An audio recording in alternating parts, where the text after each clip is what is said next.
Hello and welcome to the Bridetender podcast. I'm your host, Estee Levin, and I'm here to tend to the brides like I tend to the bar. So mix yourself a cocktail and let's get ready to discuss all things weddings. Today, I'm here with Stella Jones from Stella's Bridal, and we're going to talk all about the dress and picking the dress and figuring out what styles look best on you, as well as just like female entrepreneurship. Stella has not one, but two businesses, and she started them very young. So I want to talk to her about all the things. So Stella, first and foremost, I want to thank you so much for coming on today. Thank you so much, Esty. I cannot tell you how appreciative I am that you invited me on your podcast. I think your story is incredible. And so it honestly is an honor for me to be sitting here with you and talking all things bridal, which we obviously love and adore. The best. I always say this, and it really is true. Like when you get into the bridal world, you can't leave. Like you're locked in. There's no getting out. So I kind of wanted to like ask you your story on like how you started in the bridal industry. Well, that's so funny that you just made that comment because the first sales rep who I ever worked with was for one of the designers who I still work with to this day, Justin Alexander. And the sales rep literally said, "It's easy to get in bridal, you'll never get out." And I was like, okay. Like I at the time just found that very interesting. And he was not kidding. It is easy to get in. You will never get out. It's just when you're in it, it's going to be your lifelong mission and career. But I started out as a business owner at the tender age of 21.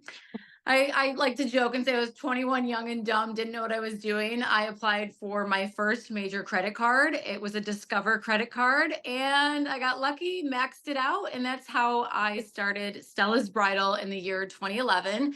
We're actually celebrating our 13th year in business this May, so it's a really special time of year for me in general because obviously it's the kickoff to wedding season, but also just a celebration of Stella's Bridal anniversary. So you opened up your business right in time for wedding season. Yes, ma'am. Yes. So I opened up, I used to work at a corporation that has now dissolved. The company is no longer in existence, but I fell in love with bridal. I used to live in New York City for a brief time. I went to LIM and I just love styling. And so I moved back to the Rochester area and I didn't know what I was going to do. And my father's an entrepreneur and suggested, why don't, you just go out on your own? And so that's when I ended up founding Stella's Bridal. And I haven't looked back since, 2 stores later, and here we are. So tell us a little bit about the stores. So you're located in the Rochester area, which for me, I'm located on Long Island, but we're both New Yorkers. And tell us a little bit about like bridal world, what it's like there.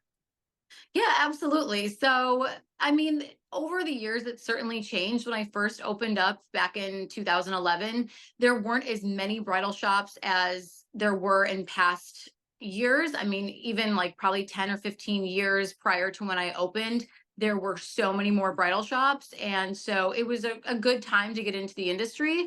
And, to present day, there's certainly more and more shops opening up, which I absolutely love because that just means that there are more entrepreneurs taking that risk, going for it. And it's really become a nice community of other female entrepreneurs. And I'm all about supporting other women in business. And so just to see that aspect for Upstate has just been awesome. Yeah. And it's also showing that like the bridal market is continuing to grow. Rochester is hot, hot, hot. Like literally, I have had so many people who aren't even in the bridal industry who have just moved here from out of town.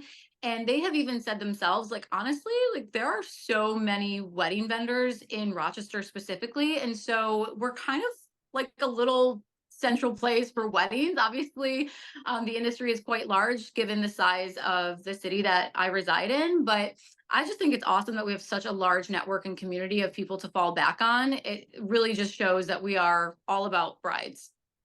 Yes. I mean, to be in this industry, it's almost like, I say this like joke all the time that it's like it's not funny anymore, but it really is true. Like the wedding industry is like the mafia. Like once you're Yes. in, you really just can't get out. No, seriously, you're locked in. And there's, a hierarchy because there are certain, people that I'm even like, oh my gosh, like this is so and so. I respect you so much. You're fourth generation business. And it really does have like that mafia vibe to it for sure. And we also have each other's backs. Like no matter what, Yeah. at the end of the day, I know that I can call certain bridal shops in the area. Not all of them, but I can call a lot of them. And they're certainly going to be like, oh my gosh, Stella, yeah, absolutely. What do you need? And vice versa. There have been other new entrepreneurs in the area who have just reached out personally to me and say like, honestly, Stella, I just want you to know like how much I respect you. I've always looked up to you. You inspired me to open my business. I'm like, oh my gosh, like it's so flattering, but it's also like a nice community of other women-owned businesses to know that, hey, I'm like a big sister. You know what I mean? Like, give me a call. I've been doing this for so long. I have so much advice I can give you and guidance, and I'm happy to do so. Now, because so you own two bridal shops, so it comes down I'm to crazy. it comes down to you have dresses, you have veils, you have accessories. What are some of the designers that you carry? So for my flagship store that's located in Leroy, and so that's getting closer towards the Buffalo region. So for anyone who's not local, if you know a little bit of New York State, so my flagship store is located a little bit more closer to the Buffalo area. Those designers housed there are Justin Alexander and Allure Bridals and their subdivisions as well. So I have always went on the motto of buy deep, not broad. I think it served me very well. I have so much education and knowledge that I can stand by that testimony as to why I think you should buy deep, not broad. I just feel that you create these, loyal relationships and you have longevity with the designers. So if and when there is an issue that arises, I know I can sleep well at night. You know what I mean? I can call the designer personally. I could call my sales rep, and I know that any issue that I have will be resolved, if not like immediately. So I just think that it gives you some comfort when you're in this business, as long as I've been, to know that you really have some long lasting relationships. For my Pittsburgh location, it's a little bit more couture. So it's really fun. We house Yumi Katsura as well as Berta, as well as Muse and Prive by Berta. And then we do carry the Allure Couture collection and the Abella by Allure collection as well. So it's a little bit more of an eclectic look there, a little bit more upscale because of the couture pieces that we do carry, but it's the same overall experience. That is one thing that that's my foundation, that's my mission for my bridal shop. So Tell me a little bit about how long in advance somebody should start looking for their dress once they get engaged. well, I don't know what the message is on the forums lately, but Esty, if these brides keep coming in with these short timelines, I think me and my team are going to have a little heart attack. And then I can speak for other wedding vendors as well, planners, venues, photographers. We've had so many brides with last minute bookings. And so most brides are probably like, well, what does she think last minute means? Right. And I mean, I just had a bride over the weekend, August 24th of this summer. It's like, I Yeah. can't even, unless something is miraculously in stock, I can't order you anything. So the timeline is still at anywhere from 12 to 15 months, in my opinion. Depending on the designers that we work with, it's all cut to order, which means there's no dress that's just sitting on a warehouse shelf for you until I actually place your order. So it's being cut to order, which is so important. I think that that's a Right. huge piece of information that's missing that brides are not aware of. But it also requires anywhere from 3 to 4 months for alterations on Right. top of the order process. And so if you're in a position where you don't want to be stressing out about your dress arrival and pickup time for your dress and scheduling alterations, you really want to give yourself anywhere from 12 to 15 months. I agree with that. I tell people this all the time that going for certain things requires time. So, Yes, especially with buying a dress, it requires not only the ordering of the dress, but then once it comes in, the alterations, which takes a couple of visits. And absolutely. I could tell you from my own experience, I got engaged during the pandemic and got married sort of during the pandemic. Oh my gosh. A different level of craziness. I was like, oh, my Yes. life is already crazy. Let's throw this in. Yeah. Um, and I had gone dress shopping only like 5 months, I think, before my wedding, which Mhm. typically I would have done sooner, but I was working in the industry. I was so busy. Every single day was busy that I Yep. didn't even have time to go, but I ended up having to rush order. So I had to pay rush fees. So I explained to people, I'm like, even if you find something and they're able to do it, you're going to pay on the back end somewhere. Absolutely. And a So lot of you don't want things, those fees. absolutely. And a lot of designers aren't available or aren't able to offer rush services as of late. I mean, that's kind of been a big thing ever since COVID. Like once we kind of got back into the swing of things, where designers just were not able to keep up with the demand because of the, overall effect of COVID and weddings getting pushed back. And so a lot of the rush fees or rush services have become very limited. And that's kind of like a new thing that's been happening in the industry as well. And so that's why I'm like, if you have the time, get the dress checked off the list. And if you don't, Yeah. and you're listening to this and you're like at a full panic attack and you're texting the group chat right now on your way to work, like, oh my gosh, you guys, I am in so much trouble. I don't know what I'm going to do. I'm never going to find my dream dress. Don't worry. The designers have also done a really great job of keeping some of their more popular styles in an array of sizes and colors in stock. So there is that There cushion. is And stuff. then there's Yeah. so many sample sales as well that you can definitely take advantage of, especially this time of year. What do sample sales look like by you? Because I know you recently had like a big event that was up Yes. in like up in that area. So how many times a year would you say something like that happens? So for us, we usually do 2 to 3 sample sales a year. And so usually there's a blowout one at the end of summer.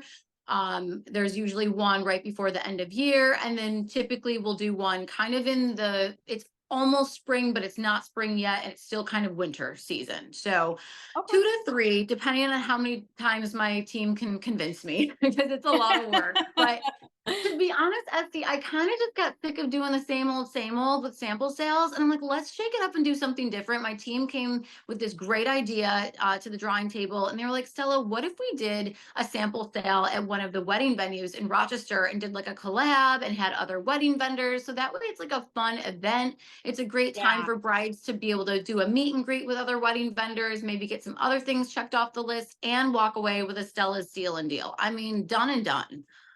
100%. I think when you're able to like bring some other vendors into the mix, it's kind of a no-brainer because like people can check so many things off their list.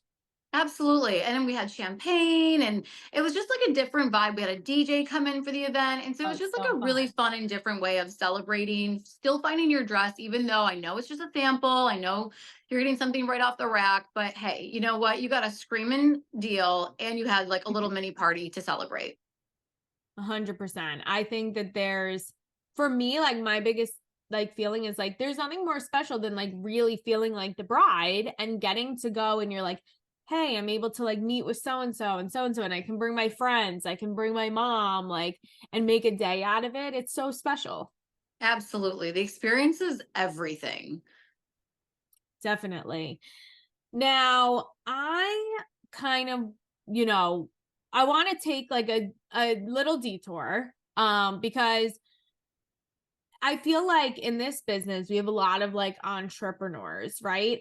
And Mhm. I kind of wanted to, pick your brain because I feel like there's entrepreneurship and then there's entrepreneurship in weddings. And people don't Yes. understand. Like it is even though you wouldn't think it is, it's such a 24/7 operation kind of thing because your creative juices are consistently flowing. Like Yes. that's 100%. just this life. And I wanted to kind of ask kind of get some feedback and advice from you for like people who may want to kind of branch out into their own thing in the industry and, kind of get your take on that. Absolutely. I think in general, whenever you have an idea that comes to you, that is a message from source, God, whomever you connect with, it is something that is being given to you and sticking to you for a reason. And so if something keeps coming up in your life, especially like, I don't know if you wake up in the middle of the night, like around that 3 a.m. hour, and you're just up and you're turning, or maybe you think of an idea that's not just happening, for nothing. And so I always say, if that does happen, even if it's in the middle of the night, like I keep a little journal right next to me, Esty, and I'll wake up and it's like, 2:30 a.m. or 3 a.m. And I'm like, oh my gosh, I got to write that down. And so I'm always just like keeping a journal of these random thoughts that come to me, because they're coming to me for a reason. And that's for anyone. And so it's so important to be conscious of that. The bridal industry, as you said, it is a niche business. And so it is, in terms of entrepreneurship, it's quite different from a lot of other industries. We eat, sleep, breathe bridal, right?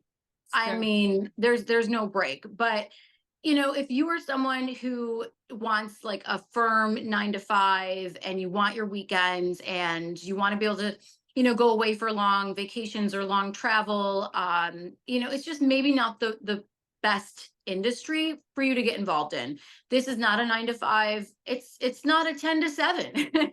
It's a lot of late nights, and it's a lot of early mornings. Yeah, there's a level of sacrifice, and this is obviously, relatable to other industries. I'm not just trying to say it's only bridal or the wedding industry, but it certainly goes without saying that it is more of a Monday through Sunday, 24/7 kind of a gig. And if you're maybe not even in the store, you're constantly having, your brain doesn't fully ever shut off from all the things that you're thinking of that you could be doing. Because especially, going into the entrepreneur world, you don't really ever clock out, right? That's just Right. in general.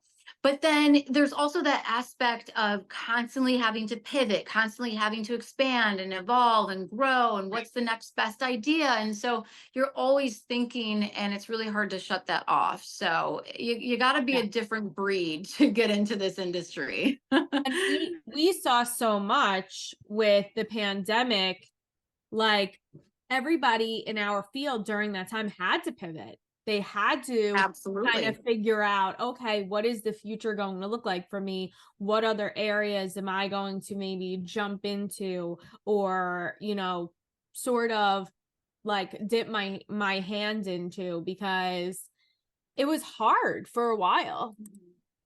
And, in terms of like just the startup of that and the financial aspect, just discussing COVID, I think that brings up a lot of, like, people say COVID and there's so many meanings attached to it. But one thing that certainly comes up is finance, right? And it is that unknown. And it's almost like that, you know what, I'm just going to go for it. I'm just going to start this business, and I'm done, and I'm going to quit my job, and I'm just going to go full force. And look, you could do the version that I did, which is max out that Discover credit card and say a prayer, right? And just go for it, go in all in at once. But I would probably suggest that there are other ways that you could do it that aren't going to put yourself at a large financial risk.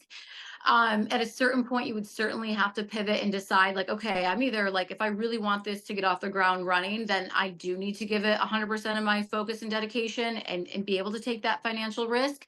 But if you're not in that position and you want to at least explore these ideas that are coming to you, I highly encourage you to do so. And it doesn't mean it's an all or nothing thing. That's like the one thing that I think that's getting portrayed on social media lately, Esty, where people think that they have to, like, I quit my corporate job today and I'm starting my own business. Like, oh my gosh, like, this seems like we should maybe like take it down a notch, maybe call a therapist, have a quick emergency meeting. Like, okay, wow, you quit your job and we're going to start a new business. Okay, let's think about this, because there is a transition way to do it. And I think we're such like a rip it off like a Band-Aid. You see something empowering on social media and you're like, yeah, and you're fired up, but then reality hits, right? And so it's so important to maybe like cautiously, optimistically ease into it, and just kind of like have a more, a grounded answer towards it. I completely agree with you. I also the owner of the company my husband works for, so it's actually male and female owned. And I remember talking to them one day, and we were just talking about like business stuff and whatever. And I remember her telling me, she was like, listen, Esty, like, if you're making money, in whatever you do full time, you're making money and you still have time to work on your own stuff. Don't ever leave something that's giving you cushion while you're building. And then if you're so busy within your own business that like you literally are losing business on your own because you're busy that's when you leave. That's when you go. Exactly. And everyone should have multiple streams of revenue, right? I think that's the other thing. Everyone wants just that one thing, be their own boss lady, which obviously we support 1000%. But that advice that you got is like, take that and like keep that, write it down if you have to on the days where you want to give up that day job. But that stability and that consistency and knowing that you're going to be getting that paycheck when you're transitioning and building something else is so crucial. So Yeah. crucial. Yeah. I wish I would have had that. That's like the one thing, if I could go back in time, I wish I did have that other consistent stream of revenue. I just did things differently. And it doesn't mean either one's right or wrong, but like, 2020 in hindsight, like I would probably have done the option that your friend suggested. We all do things, right? Where we're like, what were we doing? Yeah. That's why I say I was 21, young and dumb. I used to do candy tables like for people's events. And I did it for like a long time, like just this little side gig thing. And then I had like people coming to me like more recently and they're like, oh, like, would you still do that? And I was like, I'm going to be honest with you. No, like it's, not to say I grew out of it or anything like that. It's just some things, if they're not bringing you the revenue that you need to see out of it, and then you have other things that you're doing, you're like, I'm actually wasting my time here. Like with that. Yeah. Absolutely. So it's just about some things you got to cut in order to make room for other things. 100%. And knowing that just because that's happening doesn't mean that you failed. It's a learning experience. And it's just something that, I know the ego kind of gets involved in that situation, right? But it's like, look, you're not a failure. This you tried, and most people don't even get to that point. Most people have the idea and they might take that next step forward, but to take that step after, they freeze, they don't do it. And so I always celebrate anyone who's willing to try any idea that's been presented to them multiple times. You tried, you did your best. Like right there is success. Yeah. And I feel like sometimes you grow out of things. You're like, I'm ready to kind of take a different turn. And yeah. And then I was just like, the older I get, I was like, oh my God, I can't be schlepping all this stuff around anymore. It's getting no. I used to do spray tans. I used to do custom spray tans. I'm like, this is crazy. I would like take a bride and then I made like a tanning studio in my flagship store. And then I would go tan someone. I'm like, this is wild. Like, this is not two different worlds. I got to slow it down. I was a little ambitious. I know, I feel that. And now I'm just like, wow, I'm getting a little tired. I'm like, I'm like, my energy has to be, instead of being here, it just needs to be here. 100%. So tell me a little bit, because you have a section of your business that's Luxe Bridal Services. And I wanted to kind of get into that a little bit because that's like a service that not everybody offers. And it's a huge game changer, especially like where I'm from on Long Island, being in Long Island, Manhattan, New Jersey. It's like a major service that not only a lot of brides like take advantage of booking, but they really need. They really, really need. So I kind of wanted to like touch on that a bit. Yeah, I think that it is still a new concept to this area.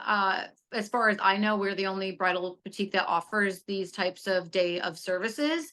And I just love the fact that we can offer 3 different tiered services to our brides on their wedding day, because then it gives us, honestly, I hate to say it, but like control of their wedding dress to make sure that everything goes off without a hitch. Because we're the only vendor who doesn't end up seeing our bride on their actual wedding day, right? I mean, the makeup artist, the florist, like everyone's working with, our brides to get them to this special day. And obviously the wedding dress is super important, yet we're the ones that don't even end up seeing our brides. And so I wanted to create a service that we could offer to our brides where we show up, we offer steaming services, deluxe team services where we'll stay with the bride up until after the ceremony and offer to do their bustle, as far as personal day assistant. And so it's been a tremendous feedback that we've had with the personal day assistant package. That's usually the one that our brides will end up going for. I like to refer to myself as J-Lo that day, okay, from the Wedding Planner. Do you love that movie? It's Wow. like obsessed, right? That just makes me get ready for wedding season. I'll honestly just be on a Sunday night and I'll put on the Wedding Planner and I'm like, yeah, it's like that time of year. But Oh, wow. yeah, the personal day assistant package is awesome because we are with you from sun up until sundown. And we literally come with a suit. We have white gloves on every single time we're touching your gown. We are basically the bride's personal concierge that day for their overall look, including hair and makeup, as well as their dress. But we also extend that service to the bridal party because, Esty, I don't know about you, but sometimes the They bridal need party, they need it. They need they it. do. I mean, I I've can't had, tell you how many boobs I've taped, you know? right. I mean, I have been steaming my bride's gown and I've had a bridesmaid be like, oh my gosh, that's so awesome you do that. And I'll steam the whole bridal party's dresses because Lord knows where they've been. And I'll have a bride be like, oh my gosh, I never had time to get alterations on my dress. It's a little long. Do you think you could help me? And it's literally, I mean, we're talking like 6 inches too long. So I'm doing like a fake base hem right there in the suite. Or I'll have a bridesmaid try on their shoes for the first time. They're like, oh, I was supposed to get the strap on the heel tightened. And I just like look, I'm gonna slip out of it. How am I gonna walk down the aisle? Don't worry, I have a leather hole punch tool with me in my fanny pack. So we become like a blankie. I mean, I'll even take our brides to the bathroom. Full disclosure, TMI. I mean, you would think it'd be the maid of honor or like a bestie or a sister. Nope, it's me. It's like, where's Stella? Like literally, I'll hear my name a million times that day from not just the bride, but the moms, the aunts, even the wedding planners. Some of our brides have actual planners too, and they still hire us because we're just like this. I don't know, like the gloss is glossing, the girls are girling, the hair is, always being perfected for every photo, as well as the bridal party and the groomsmen. They don't shy away from the powder. Yeah, they need, Yeah. sometimes they need some help too. I'm like, how many shots have you had, boys? And they're like, Stella. I'm like, oh my gosh. And they're beet red and they're sweating. And so I've got like my Huda beauty powder and I'm taking it out and I'm like blotting all of them. I'm like, you guys, the bride is going to kill you. You got to pull it together. And they're like, Stella, marry me. I love you. I'm like, you got to stop. I always on a wedding day, I'll have in my like backpack that like stays in the car. I have Shout, like the actual like Yes. like Shout. And my Yeah. husband's always like, you bring that with you? And I'm like, yeah, you have Yeah. no idea. Like, and I'm sitting there with like the bride's dress after they've taken some photos outside. Yeah. And I'm like, all right, just stand in front of me and I'm gonna sit over here and I have the dress and I'm like shouting it at the Yeah. bottom because there's just nothing that annoys me more than like, you No. have the whole look and everything's perfect. And then it's like, Mhm. just like a little dirt on the bottom. I can't have that. No. Yeah, no. If you Not need on a my watch. Tylenol, yeah, Tylenol, Imodium, whatever you need. You need Tums, you need nail clippers, you chipped your nail, you need nail polish. I'll just keep in stock like the most trendy shades that it could blend out. Like, oh my gosh, I chipped my nail. It's gonna show in all their pictures. Don't worry, let's just touch that up quick. We got you, babe. We got You you. really are like having a wedding planner on site. Yes, because the planner I feel is like the professional wedding planners, they're choreographers. I am, putting fires out all day. That's what I do. I'm just the crisis averter where, okay, this is happening. Don't tell the planner, actually. Just tell me and I'll fix it.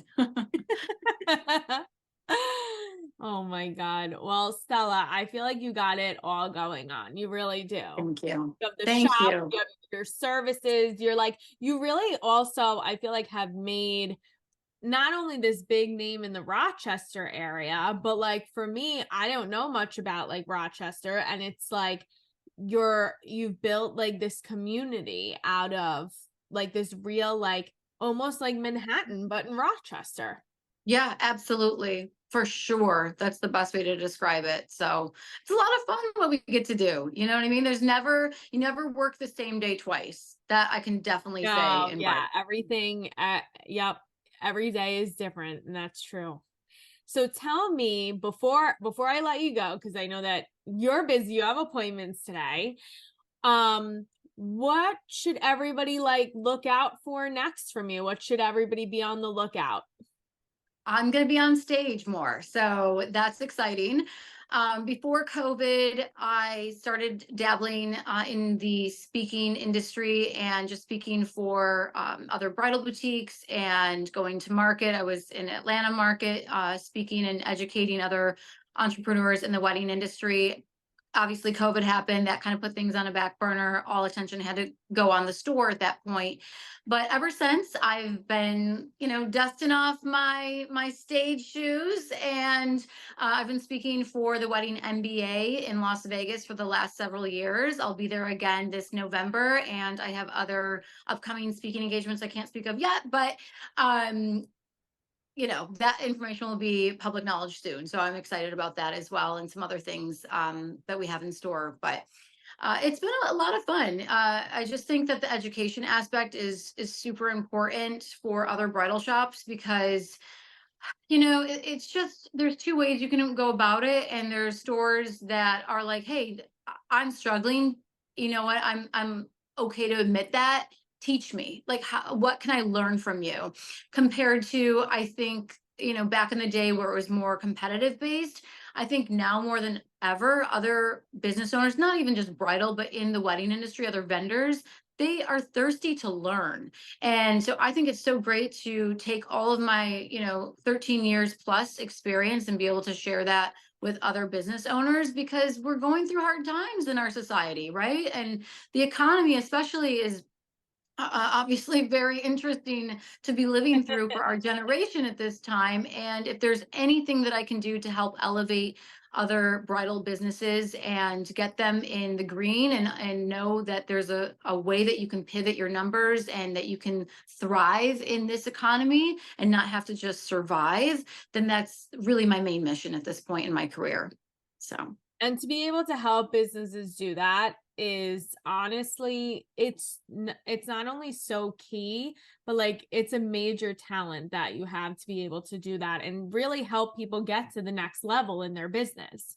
Thank you. Yeah, I think it's so important. And for myself as well, right? I'm 34 years old. And so there's always something that I can learn and add and grow to my business. But if there's, other people along the way who are like, oh my gosh, like honestly, I'm struggling still. And I don't, and I hear it more often than not, especially my last speaking engagement. I had a line of people just waiting just to speak. And just talk to me for a few moments, and they would like just quickly tell me like, oh, I don't know what to do about this, or I only have this many stylists, or that one stylist that you mentioned in your speech, what can I do to do this? I have a similar situation. And so there's so much eagerness to want to learn.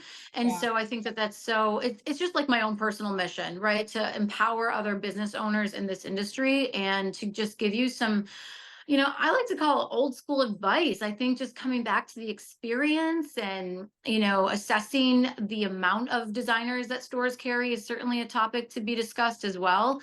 But I can go on and on and on. So you got to cut me off. But yeah, so I'll definitely be on stage a lot more. 2024, we're going to end strong, and I'm pretty excited. So. Yes. Well, Stella, where can everybody go follow you and follow the store so that they can see about all the things that you're doing, as well as kind of being able to hopefully come up and see it? Absolutely. So Stella's Bridal is located on our Instagram at Stella's Bridal or on our Facebook at Stella's Bridal. Also, you can follow me personally for my teaching, education, and other guides that I offer on my personal Instagram at Say Yes with Stella, as well as my TikTok, Say Yes with Stella. So got a lot of platforms. I'm social media heavy. I think that's where it's at. So I'd love to welcome some new oncomers into the community for us. So. Social media is definitely where it's at. It really is like a full-time job. It's not even a joke. Like, Absolutely. well, Well, Stella, thank you so much for coming on today's episode. I really, really appreciate it. And I really loved getting to kind of know you a little bit better. Thank And you so much, Esty. I so appreciate it. so for everybody at home listening, make sure to go follow Stella at Stella's Bridal for all things regarding the store, and at Say Yes with Stella so that you can, hear about more of her speaking engagements, business, and just get to know Stella a little bit more. Absolutely.